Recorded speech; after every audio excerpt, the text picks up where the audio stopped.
এই ভিডিওর জগতে এসে অনেক কিছুই করেছি, যেটা আমার ফার্স্ট টাইম ছিল। তার মধ্যে লবণ বানানো, তাও ফার্স্ট টাইম। হ্যালো ভিউয়ার্স, আসসালামু আলাইকুম।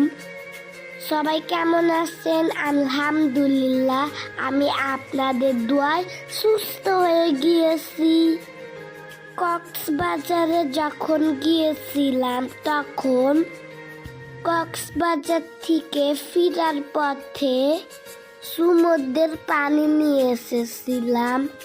বেশি পানি নিয়ে আসিনি, 1 লিটার পানি নিয়ে এসেছিলাম।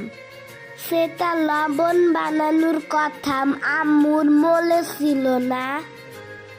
আমরা যেদিন সিরাজগঞ্জ যেতে যাই, সেদিন এই পানিটা নিয়ে গিয়েছিলাম, আর সেখানে গিয়ে লবণ বানানো হলো। আম্মু ভেবেছিল এটা নাকি লবণ হবেই না। পানি যত জাল দিচ্ছে তত কালো হয়ে যাচ্ছিল, কেমন যেন একটা বাজে স্মেল বের হয়ে যাচ্ছিল। তারপর অবশেষে লবণ হয়ে গেল।